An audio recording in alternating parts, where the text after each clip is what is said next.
అందరికీ నమస్తే, నేను మీ జాయితీ. మీరు చూస్తున్నారు చాలా చల్లని కూల్ కూల్ వెన్నెల.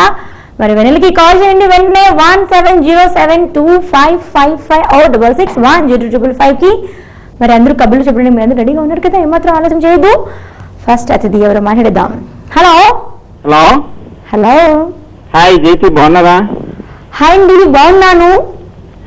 నా పేరు వెంకటేశ్వర్లు, బొమ్మూరు నుంచి. అమ్మ, ఫస్ట్ కాల్ భలే దొరికింది మీకు. ఏం చేయండి జైతి, ఇవాళ మన రాజేంద్ర ప్రసాద్ గారు పుట్టినరోజు ఉంది కదా.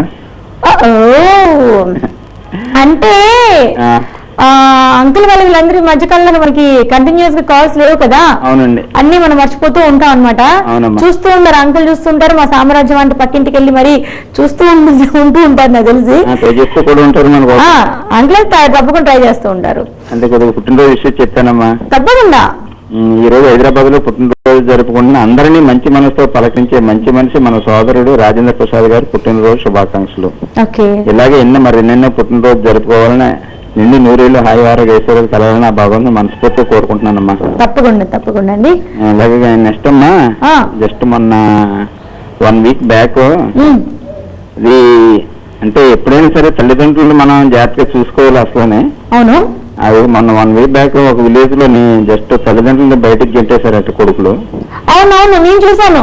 బాధాకరమైన విషయం కదమ్మా. ఆ గ్రామస్తులండి ఎంత బాగా వాళ్ళకి టీచ్ చెప్పారంటే, ఎట్లా లెసన్ చెప్పారంటే వాళ్ళు వీళ్ళని వెళ్ళగొట్టేశారు. అవును, వీళ్ళని వెళ్ళగొట్టేసి కంప్లైంట్ ఇచ్చి మళ్ళీ అపాలజీ లెటర్ రాయించి మళ్ళీ తల్లిదండ్రులు అంటే ఒక తల్లిదండ్రుల మీద పేరెంట్స్ మీద ప్రేమ అనేది పక్కలు చెప్తే గానీ వీళ్ళు మన వాళ్ళకి అర్థం కావాలి. అంటే కొంతమంది ఈ సుపుత్రులకు కానీ వీళ్ళకి అదే కదా, రేపు మన రోజు అదే కదమ్మా రేపు వచ్చేది.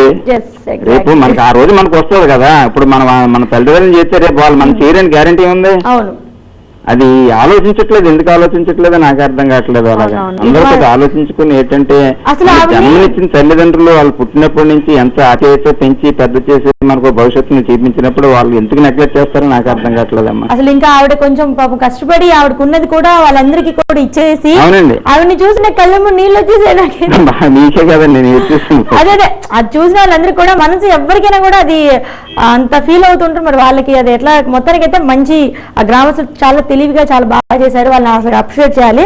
ప్రతి ఊరు కూడా అలా చేస్తే చాలా బాగుంటదమ్మా. సో వాళ్ళకి ఈ వృద్ధాశ్రమాలు దేనికి సార్ చెప్పండి అసలు? ఈ వృద్ధాశ్రమాలు లేకపోతే సరే ఎవరు లేరు అంటే అది వేరు, వెళ్ళిపోయి అందరూ కలిసి ఒక చోట ఉండి వాళ్ళ ఫ్యామిలీ ముచ్చట్లు వీళ్ళు చెప్పుకుంటారు. కానీ అందరూ ఉండి కూడా ఈ వృద్ధాశ్రమాల్లో ఉండటం అనేది, పిల్లలందరూ వెళ్ళి ఫారెన్లలో ఉండటం. నేను మొన్న యానం వెళ్ళానమ్మా, యానంలో వృద్ధాశ్రమం ఉంది. వాళ్ళు ఒక్కొక్కరు ఒక్కొక్క ఆశ చెప్తుంటే నాకు మనసు తరుక్కుపోయిందమ్మా. అదే వాళ్ళందరికీ లైఫ్ ఇచ్చి అన్ని చేసి వీళ్ళు వెళ్ళి అక్కడ కృష్ణారామ అంటే అక్కడ వెళ్ళి కూర్చోవాలి. మనవరాలతో ఉండాల్సిన వాళ్ళు అక్కడ వెళ్ళి ఉండడం అనేది చాలా దౌర్భాగ్యం. సో మొత్తానికి మంచి మనకు ఆ రోజు వస్తుంది కదా compulsory.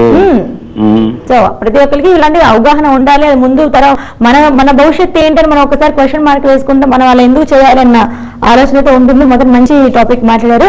Thank you so much అండి బొమ్ము వెంకటేశ్వరులు గారు. అలాగే మన రాజేంద్ర ప్రసాద్ అంకుల్, మా అందరికి ఎంతో ఇష్టమైన అంకుల్ రాజేంద్ర ప్రసాద్ అంకుల్. మీకు నా తరఫు నుంచి, మన రెగ్యులర్ కాలర్స్, అలాగే మిమ్మల్ని అభిమానించే వాళ్ళు, అలాగే మా సామ్రాజ్యం ఆంటీ గారి తరఫు నుంచి, అందరి తరఫు నుంచి మీకు పుట్టినరోజు శుభాకాంక్షలు తెలియజేస్తున్నాను. సో మీరు ఇలాంటి పుట్టినరోజు ఎన్నో జరగ మనస్ఫూర్తిగా కోరుకున్నాను. అలాగే మీకు ఇష్టమైన పాట కూడా నేను ప్లే చేపిస్తాను, చూస్తూనే ఉండండి. మరి చెప్పాల్సిన కబుర్లు చాలా ఉన్నాయి, చూడాల్సిన సాంగ్స్ మిగిలే ఉన్నాయి, చూస్తూనే ఉండండి. మరి ఎంజాయ్ ది సాంగ్.